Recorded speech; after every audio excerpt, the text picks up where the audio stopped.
Ensuite, nous les avons séparés. C'est la grande explosion. C'est exactement la théorie de Big Bang. Comme je vous ai dit, si on croit que l'origine, c'est la même matière, et que le Soleil continue à brûler, pourquoi la Terre ne brûle plus? Pourquoi la Lune ne brûle plus? Mais ici, ça continue à brûler dans la Terre. À l'intérieur, il y a encore le magma. D'accord? Mais si tu prends en fait une braise de feu et tu l'envoies avec une vitesse donnée, la surface, dépendamment de la vitesse et de l'environnement dans lequel, la surface, elle va se refroidir. C'est ce qui a donné en fait naissance à la croûte terrestre. Mais à l'intérieur, c'est un volcan perpétuel, ce qu'on appelle le magma. La Lune, elle a eu le même processus aussi. Elle s'est effacée sa lumière. Et c'est ce qu'il dit le verset de Coran. Il dit, nous avons fait de la nuit, c'est la troisième phase. Nous avons fait en fait de la nuit et du jour deux signes. C'est quoi le signe évident pendant la nuit? C'est la Lune. La Lune. Le signe évident pendant le jour, c'est le Soleil. Qu'est-ce qu'on a fait de la Lune? Nous avons effacé le signe de la Lune et nous avons gardé le signe de la journée. C'est vraiment extraordinaire comme révélation. Alors, donc je vous ai parlé tout à l'heure, je ne reviendrai pas là-dessus, ce paradoxe. Paradoxe, c'est quoi? Retenez-le, passez le message. Il faudrait que nos enfants connaissent ces informations-là. Qu'on arrête de parler que cet univers, il est né de rien du tout, de hasard. Le hasard ne produit pas la perfection. Comme je vous ai dit, toute explosion devrait s'accompagner d'un désordre parfait. Cette première explosion, elle s'est accompagnée d'un ordre parfait. Regardez l'illustration aussi de la formation, de l'organisation parfaite. Ah ben non, c'est la même vidéo que tout à l'heure. Bon. Vous avez compris le message. Alors, ce qui est extraordinaire, c'est que on a parlé du nombre de galaxies, je ne reviendrai pas là-dessus, du nombre en fait. Mais à quelle vitesse tu te déplaces, mon frère, toi? Tu es à quelle vitesse? Hein? Tu sais pas? Là, tu es assis. Donc ça fait une vitesse nulle. Ah, bravo. Vitesse nulle par rapport à la Terre. Mais si quelqu'un te voit d'une autre étoile, tu te déplaces à quelle vitesse? Ah. On se déplace à une vitesse astronomique. On a deux vitesses. On se déplace autour de notre Soleil, ce qu'on appelle la vitesse angulaire, à combien? Combien on se déplace autour du Soleil? Hein? T'es pas loin, t'es juste en fait un chiffre de trop. 30 km par seconde. Ce qui se fait en fait 108 000 km par heure. On est sur on se déplace sur une planète qui est en fait à la vitesse astronomique. On ne se rend pas compte. Tu es sur un avion, à chaque fois tu entends « Attachez-vous » Mais on rentre dans une turbulence. Jamais on a senti ça sur la Terre, ou presque, à part les tremblements de terre, mais ça ne vient pas des ondes de turbulence, ça vient de l'intérieur. Vous comprenez? 108 000 km par heure. Imaginez la vitesse d'un avion, c'est quoi? Même pas 1000 km. On se déplace à 108 000 km par heure, juste pour vous donner une idée, d'accord? Ça c'est autour du Soleil. Mais on se déplace aussi en même temps avec le Soleil, en translation avec le Soleil. Qu'elle-même, elle fait toute une rotation autour d'elle-même, autour de sa galaxie. À quelle vitesse on se déplace avec le Soleil? C'est encore plus fort. 720 000 km par heure. C'est énorme comme vitesse. Est-ce que vous réalisez ça? Qu'est-ce qui fait que la Terre ne shake pas? Qu'est-ce qui fait? Regardez notre Soleil d'abord. Le Soleil, il fait plus que 1300. Vous avez suivi ces derniers temps, on parle en fait de tempête solaire. On reçoit juste quelques en fait, particules du Soleil, de cette explosion qui se fait perpétuellement, et ça fait parfois des dégâts sur la Terre. Le Soleil peut absorber plus que 1 300 000 terres. La Terre, si on l'envoie dans le Soleil, elle va en fait s'évaporer en une seconde. L'état de la matière en fait du Soleil, c'est quoi? C'est du liquide, solide, gaz ou plasma? Je vais vite parce que généralement je fais un peu d'échange, mais on n'a pas beaucoup de temps. C'est du plasma, c'est pas un état de matière normal. C'est quoi la longueur d'une flamme? La flamme qui sort par exemple d'ici qu'on voit, elle fait 1 million de kilomètres. Ça en fait des distances. La température à la surface du Soleil, c'est 6000 km. Mais à l'intérieur, si on veut prendre un bain chaud, il fait encore plus chaud à l'intérieur. 1 million de degrés, 6000 degrés contre 1 million de degrés Celsius. Je n'aurai pas le temps d'aller dans les détails. Alors, la relativité espace-temps, je n'aurai pas le temps, mais c'est en fait c'est une information qui est reconnue maintenant par la découverte d'Einstein, qui a découvert cette formule-là. Mais en fait, qu'on retrouve, j'ai une très belle vidéo ici, mais on n'aura pas le temps de la présenter. Et qui est maintenant une vérité scientifique, la relativité de l'espace-temps. C'est-à-dire si tu prends une fusée qui va avec la vitesse de la lumière, tu vas sur une autre étoile. Si tu vas avec une vitesse supérieure à la vitesse de la lumière, ce qui n'est pas réaliste, tu vas voir en fait des choses qui sont passées il y a des siècles. Ah oui, parce que tu vas en voir le temps qui va en fait reculer. Et l'inverse. Alors la vitesse, en fait, le temps, il est dépendamment de la vitesse. Si tu vas sur une autre planète où la planète tourne moins vite ou plus vite, c'est sûr que le temps n'est pas le même. Notre temps, il est conditionné par 24 heures, qui est la rotation de notre Terre, sur elle-même. Okay? Une année, c'est la rotation que fait la Terre autour du Soleil. Alors, qu'est-ce que ça dit, en fait, cette théorie? C'est que le Coran, il n'est pas contre cette théorie. Il la soutient même. Plusieurs versets et des récits du prophète sallallahu alayhi wa sallam parlent de cette théorie d'Einstein, hein, qu'on a découvert 15 siècles plus tard. C'est quoi? Un des versets qui nous dit un jour, il vaut pour Dieu combien? 1000 ans. Ça rentre dans la tête, ça? Un jour qui vaut 1000 ans. Vous voyez que le temps et l'espace n'est pas le même. D'accord? Et selon cette équation-là, un jour pour 1000 ans de nous autres, ça donne exactement la constante de la vitesse de la lumière, 300 000 km par seconde. C'est terrible, ça. J'ai la démonstration, je peux vous la faire. Hein, vous la voulez? Non, on n'aura pas le temps. Mais c'est incroyable. C'est quelque chose d'extraordinaire. Tu mets juste en fait 1000 ans. 1000 ans, c'est quoi? C'est 1000 fois 12, c'est une année, 12 mois. Et tu prends en fait la distance de l'angle. C'est une théorie très simple à démontrer. Et on trouve la constante de la vitesse de la lumière, 300 000 km par seconde, exactement au chiffre près. Attention, c'est pas 300 000, c'est 299 000 virgule des poussières. La NASA et en fait en Angleterre, ils ont en fait quelques variations entre eux dans cette précision-là. Un autre verset, il ne nous parle pas de 1000 ans, il parle de combien? 50 000 ans. Un autre verset. Et notre prophète, on croit, sallallahu alayhi wa sallam, il nous a parlé et le Coran l'a confirmé qu'il est monté au ciel. Il est monté au ciel, il est retourné, sa femme, elle a dit, j'ai même pas senti son absence. Comment ça se peut? Ben, allez-y comprendre. C'est exactement la théorie de la relativité d'espace-temps.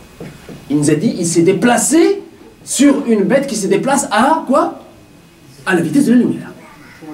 Elle s'appelle, d'ailleurs cette bête, elle s'appelle l'éclair, Borak.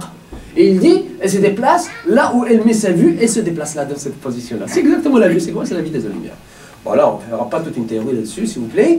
Donc on continue avec pourquoi la Terre ne shake pas, même si on se déplace à une vitesse de combien on a dit?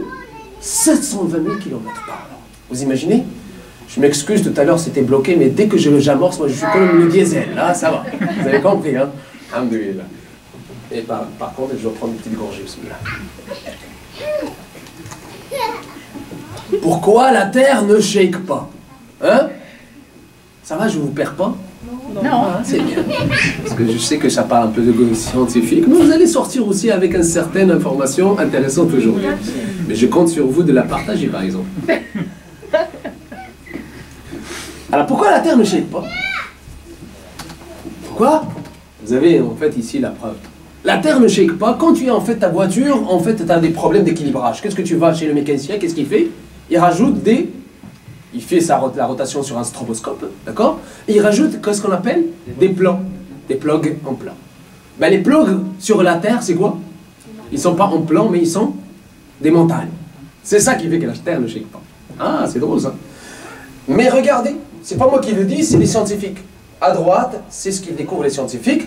Et on a en fait une illustration d'un des grands scientifiques dans cette matière.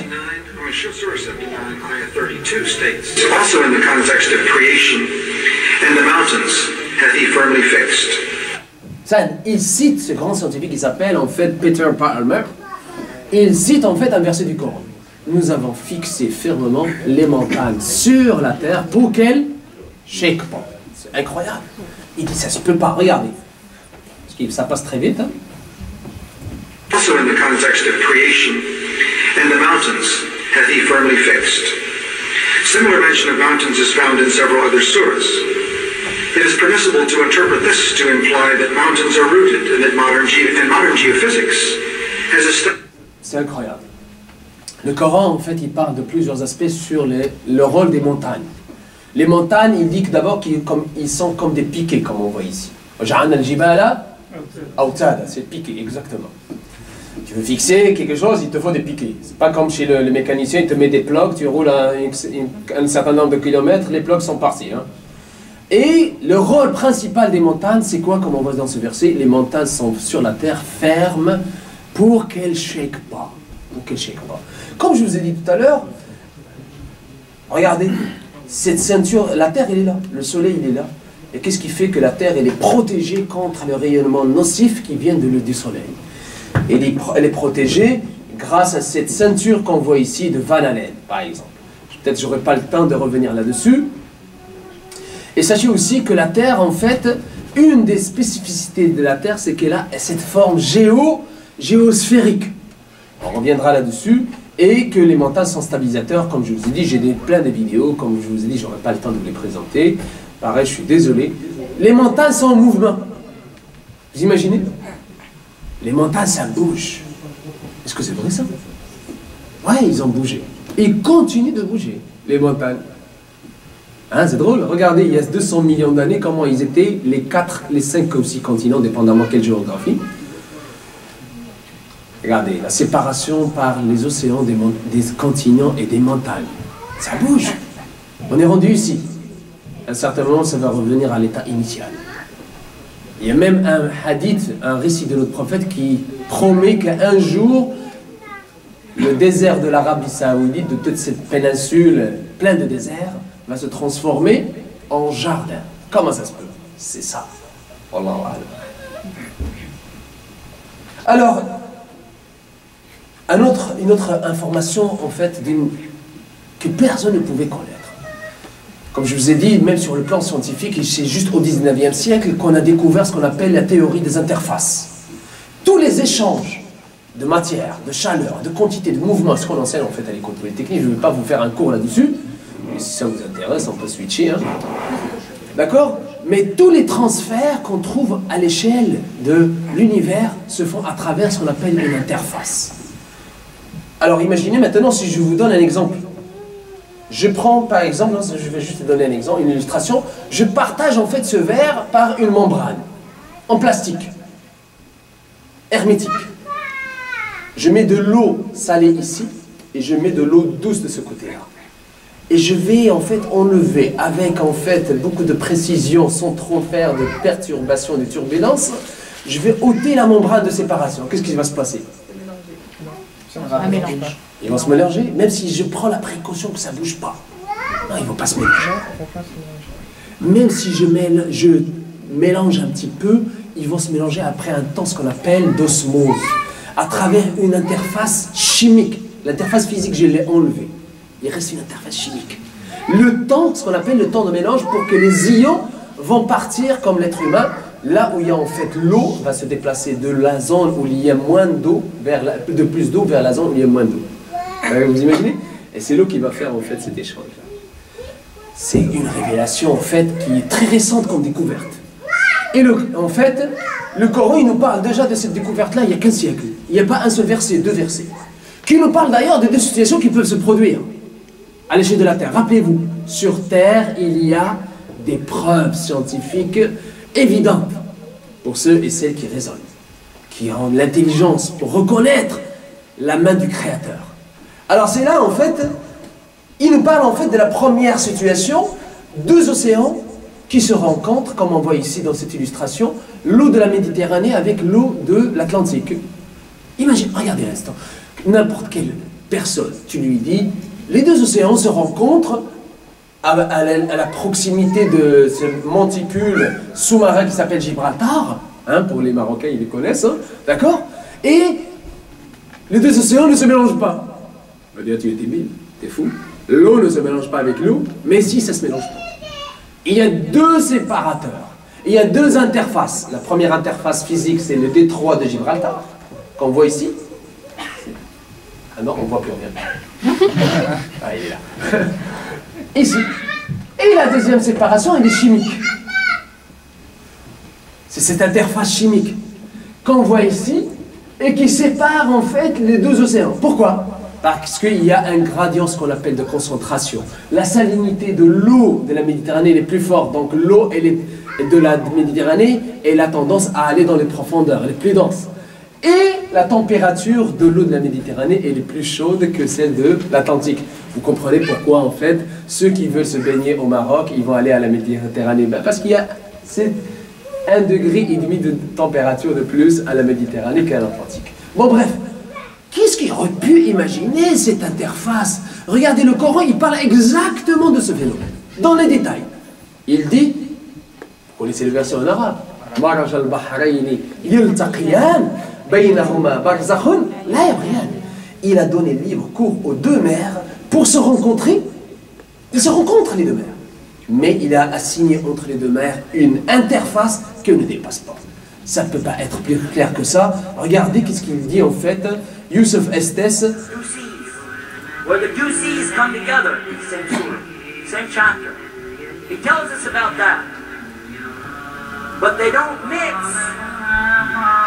They can't mix. And when Jacques Cousteau, the eminent scientist from France, discovered this amazing situation where the Mediterranean feeds off into the Atlantic Ocean, these two big seas coming together, but they have two different salinities, different amounts of salt, two different temperatures, two different densities, two different life forms, not the same. And when they come together, the one stays inside of the other, but they don't mix. And when he got ready to talk about that, he had a Muslim on the boat with him, and he said, we already know that, that's in the Quran 1400 years ago. Yeah, we won't make that then. Then, when this book talks about when the river of sweet water pours into the salinity of the salt water, and they don't mix. And you go to the Mississippi River, and you find the same thing that it says. Tout un phénomène, ce monsieur Youssef Estes, si on a la chance, en fait, un peu de temps, on pourra en fait parler aussi de son expérience. Mais en tout cas, vous avez compris, est-ce que je dois traduire ou ça va? Est-ce que quelqu'un n'a pas compris le message en anglais? Je vais traduire rapidement. Jacques Cousteau, qu'on a tous apprécié ces vidéos qui faisaient les plongées sous-marines et tout ça, à un certain moment, il a été confronté devant une situation. L'eau douce ne se mélange pas avec l'eau salée de l'océan. Une rivière qui pénètre dans l'océan. Et ce qui est spécial, c'est que la faune et la flore de l'eau douce, elle est restée spécifique. Les poissons qui vivent dans cette eau douce, et ils ne sont pas migrés dans l'océan. C'est bizarre. Il dit comment ça se fait que l'eau n'a pas en fait, et c'est pas mélangé. Il trouvait que ça c'est bizarre. Et quand il est revenu en fait sur son bateau, un de ses 15 membres de l'équipage lui a dit, écoute, nous on connaît l'histoire, pourquoi? On connaît pourquoi. C'est dans le Coran, ça fait 15 siècles que c'est mentionné. Et c'est quoi? C'est le verset que je vous ai dit. Alors, Dieu, il a assigné entre l'eau douce et l'eau salée et un barrage. En fait, c'est pas ce verset-là, c'est l'autre verset, le suivant. Dans une autre sourate. Le premier, c'est sourate Ar-Rahman, vous avez le chapitre 55. Le second, c'est sourate 25, Al-Furqan. وهو الذي مرج البحرين هذا عذب الفرات وهذا ملح أجاج وجعل بينهما برزخا وحجرا محجورا. C'est exactement la situation qui s'est produite pour ce chercheur Jacques Cousteau. Dieu, qu'est-ce qu'il dit dans le Coran? C'est lui qui a donné libre cours aux deux mers. L'une douce et rafraîchissante, c'est l'eau douce, et l'autre salée et amère, et il assigne entre les deux une interface. Le mot barzakh, c'est exactement interface. Interface est un barrage infranchissable. Vous savez, qu'est-ce qui s'est produit chez Jacques Cousteau? Moi, j'étais en France pendant cette expérience-là. Et il est passé sur la chaîne FR3. Et il a déclaré sa conversion à l'islam. Il dit, je suis devenu musulman pour une seule découverte scientifique. J'ai pas compris la raison, moi. Je suis chercheur et le Coran me l'a expliqué. C'est incroyable. Ben, voilà. Donc, hein? Ils ont caché, ils ont dit qu'ils ne voulaient pas convertir. Ah non, mais c'est une autre histoire. En fait, il s'est converti à l'islam, mais il y a plusieurs personnes qui se convertissent à l'islam, ils ne font pas des testaments. On a eu des expériences ici aussi. Et si tu ne fais pas de testament, les parents, en fait, ils vont t'enterrer selon l'église. Parce qu'on demande, les Français disent qu'ils ne sont pas convertis. Moi aussi, j'étais en France, mais je ne sais pas. Non, mais sache ce que je vous dis. Il y a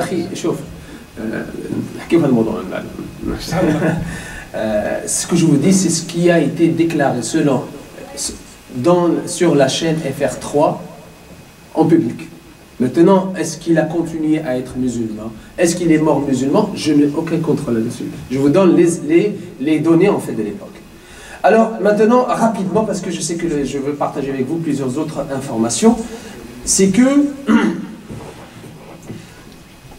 pourquoi l'océan est bleu? Pourquoi l'océan est bleu, mon frère?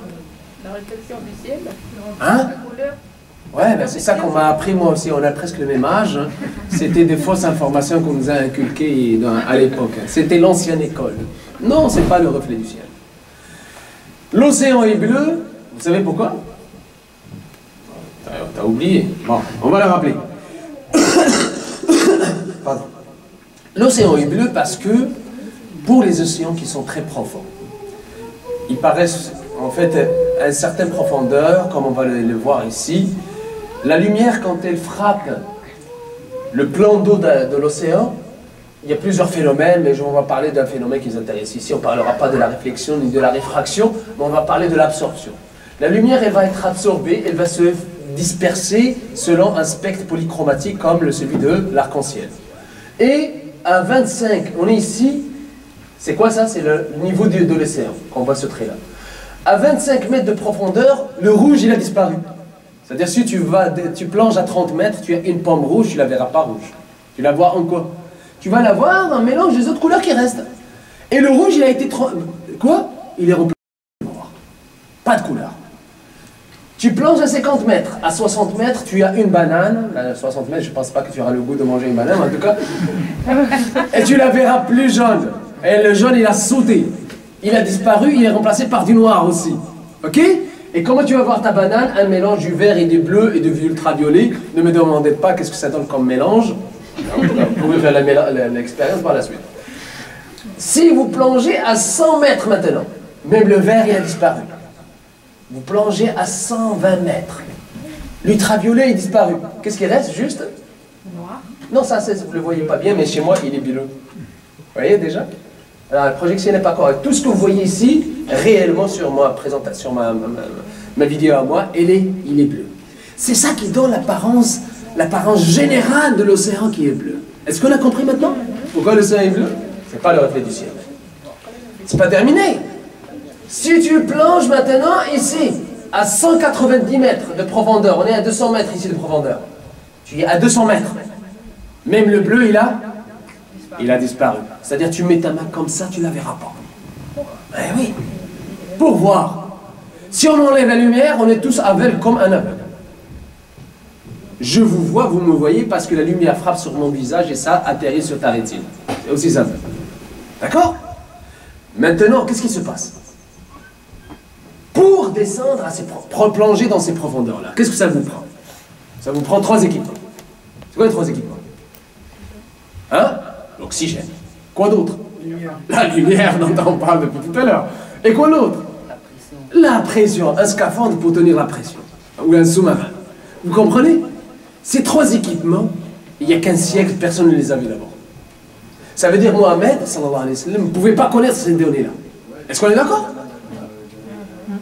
Il n'a jamais mis les pieds d'abord dans l'océan. Qu'est-ce qu'il dit le Coran là-dessus? Des ténèbres sur une mer profonde. On parle, ces phénomènes n'ont lieu que des mers ont plus que 200 mètres de profondeur. Des vagues la recourent, vagues au-dessus desquelles s'élèvent d'autres vagues. Ce qui les intéresse, c'est la suite. Des ténèbres entassées les unes au-dessus des autres. On a parlé à chaque fois, il y a une lumière qui saute et qui est remplacée par un cumul de ténèbres, de noirceur. Jusqu'à un certain moment, le bleu, il va sauter, et si tu mets ta main comme ça, tu la verras plus. Qu'est-ce qui aurait pu connaître ces détails-là? C'est pas de l'interprétation, ça, c'est des détails scientifiques. Ah oui, on a parlé d'extraterrestres. Je pense que c'est le sujet qui passionne beaucoup de monde. C'est les extraterrestres. C'est une des vidéos d'ailleurs que j'ai faites, pas sur les extraterrestres, sur la fin du monde. A été vue plus que 175 000 fois, mais en tout cas, qui a été repris par le site de Maya. Ils sont intelligents. Alors, le fer, c'est un des extraterrestres sur Terre. Parce qu'il ne devrait pas exister sur la Terre. Comme je vous ai dit, regardez, le Soleil, d'où provient notre Terre selon la théorie de Big Bang? Notre Soleil ne peut pas contenir du fer. Pourquoi? Parce que notre soleil, je ne vous ai pas montré, mais j'ai une vidéo qui vous montre un petit peu la taille des étoiles.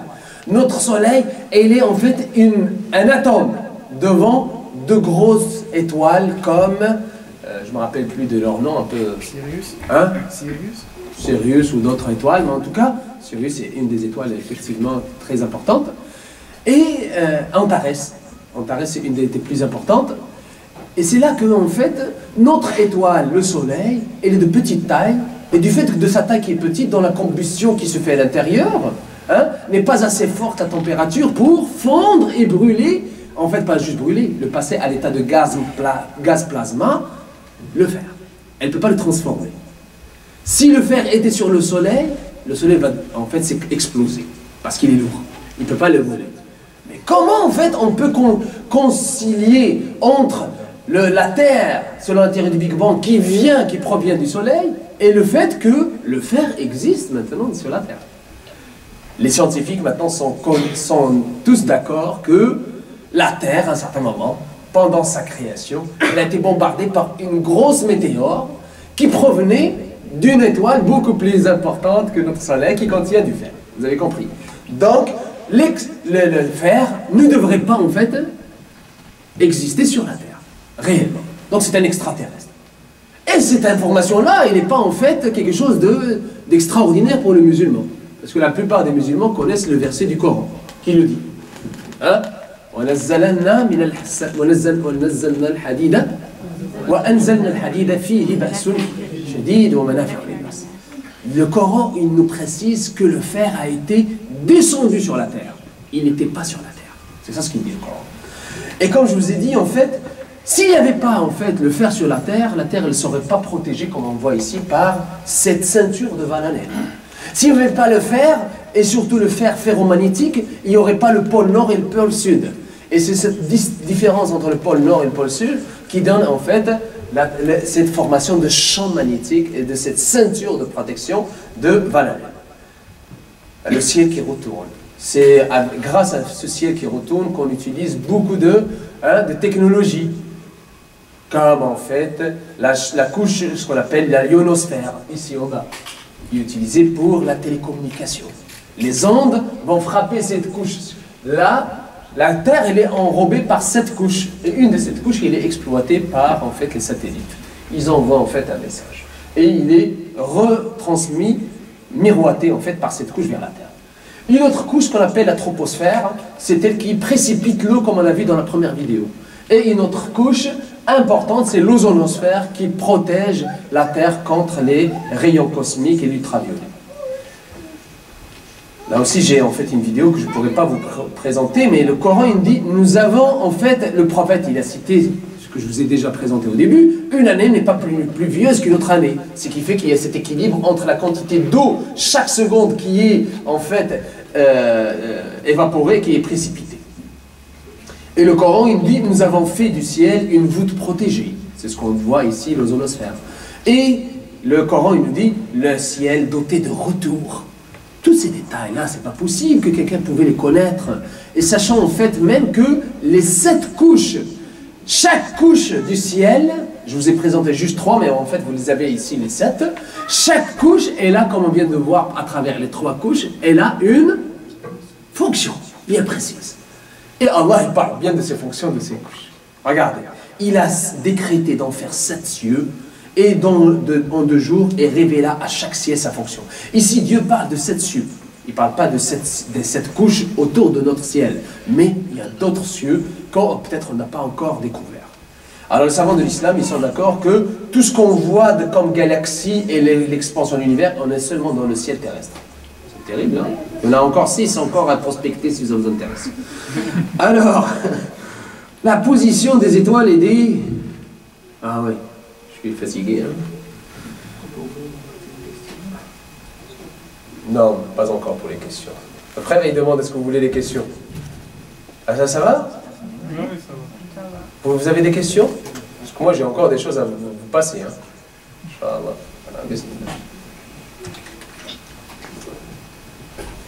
Le Coran, il nous parle de position des étoiles. Pourquoi il parle de position des étoiles? Il ne parle pas d'étoiles. Il parle en fait d'étoiles, mais il parle de leur position. Pourquoi? Parce que quand on voit dans le ciel une étoile pendant la nuit, est-ce que tu l'as vue réellement? Non. Hein? Tu as vu juste son image d'il y a des milliards d'années-lumière. Elle s'est déplacée depuis. Le temps que la lumière qu'elle a émise vient sur nos yeux, elle s'est déplacée il y a des milliers d'années-lumière. Vous imaginez? Elle s'est déplacée. C'est pour ça que Dieu, en fait, jure par l'importance de la position des étoiles.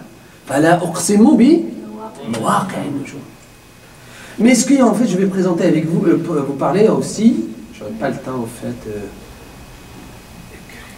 la proportion des pluies, j'aurais pas le temps, on en a parlé tout à l'heure, les vents fécondants. Vous savez, juste ces phénomènes qui forment la pluie, il a été expliqué de façon très détaillée et de façon uniforme et homogène avec la science. Les trois phases qu'on retrouve A, B, C, c'est la formation des cumulonimbus, c'est en fait la croissance de ce qu'on voit ici, et la troisième phase, c'est la précipitation par ce qu'on voit en fait, le froid. Regardez, c'est exactement. La première phase, c'est les cumulus nimbus qui vont être formés par l'arrachement d'un plan d'eau par les vents, comme on voit ici, dans l'expression du verset du Coran, et nous envoyons des vents fécondants, et nous faisant descendre du ciel une eau dont nous vous abreuvons. Donc je n'aurai pas le temps, bien sûr, il y a d'autres versets qui en fait... Vous savez pourquoi il y a 4 saisons? Est-ce que quelqu'un peut m'expliquer rapidement pourquoi il y a 4 saisons? Parce que la Terre, elle ne tourne pas de façon circulaire autour du Soleil. Elle fait un mouvement comment? Elliptique. Hein? Oui, à peu près une ellipse. Ça ressemble un petit peu à ça. On a le Soleil ici, et ça c'est le mouvement en fait de notre planète Terre qui est en bleu. Et ce qu'on ne voit pas, c'est la Lune. Non, reviens-toi en arrière. C'est que la Terre, ce que je vais vous dire ici, c'est une grande révélation de la puissance de Dieu. Vous vous rappelez, mettez-vous dans la tête que j'ai parlé de l'univers codé. Ça en est une grande preuve de l'univers qui continue d'être codé, et même si on ne comprend pas ce que ça veut dire codé, programmé. Ça vous va avec le mot programmé? Alors vous allez vous comprendre. La Terre, une fois en fait, je vous ai dit qu'elle tourne autour du Soleil à une vitesse moyenne de 30 km par seconde, 108 000 km par heure. Vous me suivez jusque-là? La Terre, quand elle vient ici, elle était là, elle était loin du Soleil. Quand elle s'approche du Soleil, quand elle s'approche, pourquoi elle ne s'approche pas plus? Pourquoi elle n'est pas absorbée par le Soleil?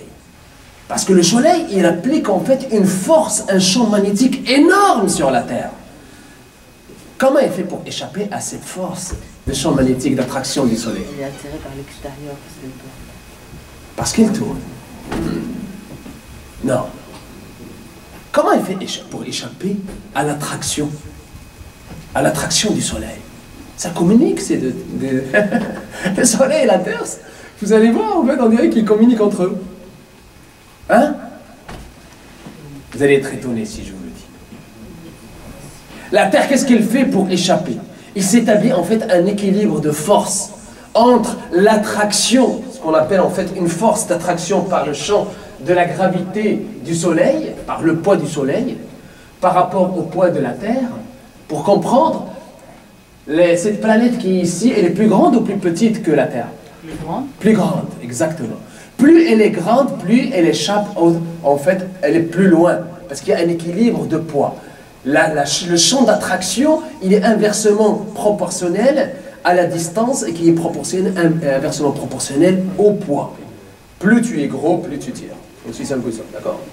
Alors, qu'est-ce qu'elle fait la Terre une fois, elle a le même poids, il ne change pas. Quand elle s'approche du Soleil ici, comment elle fait pour ne pas en fait être absorbée par le Soleil? Vous savez qu'est-ce qu'elle fait la Terre?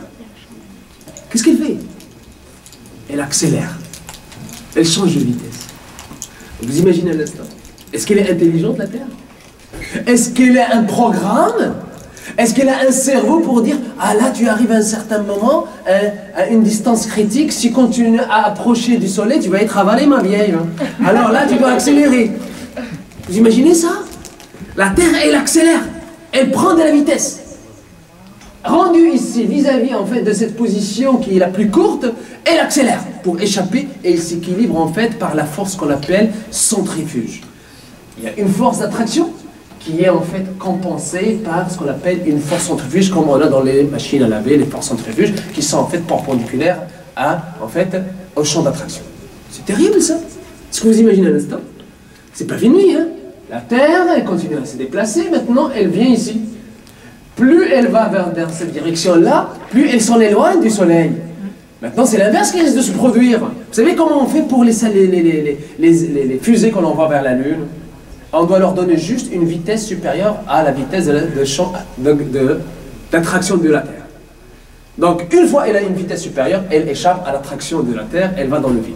D'accord?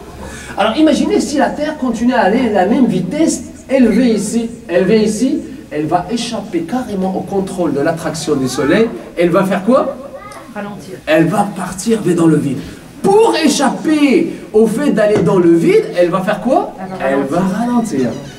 Elle a dit, en fait, c'est quel mystère derrière cette Terre? C'est quel cerveau qu'elle a qui décide de ralentir ou d'accélérer?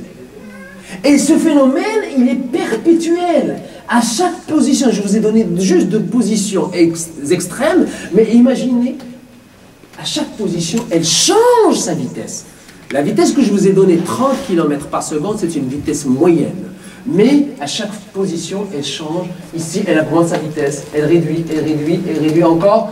Dès qu'elle arrive là, elle réduit beaucoup, et là, elle va augmenter. Elle n'a jamais changé de son orbite. Un seul millimètre. Un seul. C'est incroyable. Vous savez, l'horloge Greenwich, on l'ajuste comment? On l'ajuste sur la position d'une étoile. Toujours à la même place. Toujours elle tourne, elle revient à la même place. Ah, voilà. Donc, je n'aurai pas le temps d'aller plus dans le détail. On va aller voir en fait. Donc, je vais passer en fait. C'est sûr que j'ai beaucoup de choses à vous partager, mais je vais rapidement. Je sais que il reste. Moi, j'ai ma montre, elle est sur l'horloge de Greenwich. Ok. Non, rapidement. Est-ce que vous connaissez le trou de Botal? Il y en a quelques-uns qui le connaissent, j'en ai plein en fait à partager avec vous. Regardez, quand on est dans le fœtus de maman, on a parlé de l'univers, maintenant il ne reste pas beaucoup de temps de parler de notre propre création. Quand on est dans quand on était fœtus, là aussi, qu'est-ce qui se passe? Un phénomène spécial.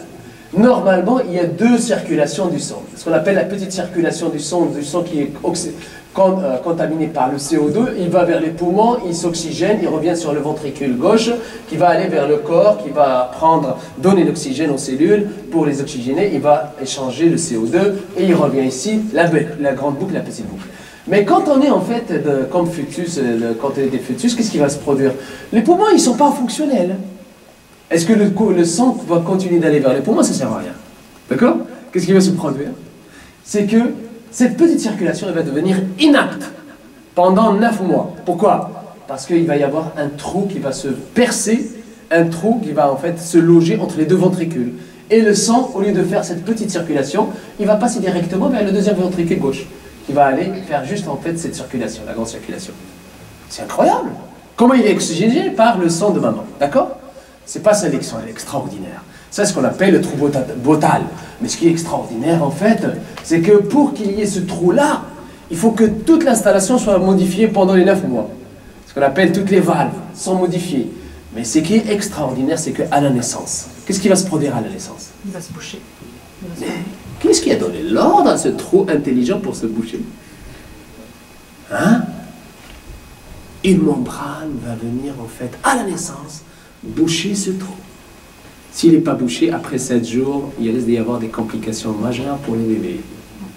Vous imaginez, il va devenir tout bleu. Vous imaginez ça? Pensez-y un instant. Alors, je vais passer rapidement, en fait, parce que je sais que le frère, il a un programme à tenir. Mais Inch'Allah, rapidement, regardez. Miracle de la vie. C'est dommage qu'on n'a pas assez de temps, mais en tout cas, quand on est en fait, je n'ai pas le temps, Gary Miller, un des en fait théologiens, qui a en fait cherché à trouver, comme il dit, j'ai découvert de nombreuses incohérences dans la Bible, et il est passé à lire le Coran pour trouver des incohérences pareilles. Mais il n'en a pas trouvé. Il est devenu musulman, il a écrit ce livre incroyable. J'en ai jamais vu un livre aussi, en fait, fort d'argumentation et dans la logique. Il traite de toutes ces questions, je n'aurai pas le temps, en fait, de les passer avec vous. Un autre médecin qui s'appelle Dr Mozik, il dit, j'ai lu les écritures sacrées de chaque religion, et nulle part je n'ai trouvé ce que j'ai découvert dans l'islam, la perfection. Le Saint-Coran comparé à n'importe quelle autre écriture que j'ai lue était le soleil comparé à une allumette. Je suis persuadé qu'il dit que quiconque lit la parole de Dieu, le Coran, avec un esprit qui n'est pas entièrement fermé à la vérité, deviendra un jour musulman. Je n'aurai pas le temps. Lui, c'est ce que je vous ai montré tout à l'heure, qui parlait de l'essence qui ne se mélange pas. C'était un pasteur. J'ai une très belle vidéo, mais apparemment, on n'aura pas le temps de la changer avec vous. Mais, regardez, il était avant, mais il a pris du poids depuis qu'il est devenu musulman. Je ne sais pas. Je sais pas. Il y a un secret derrière.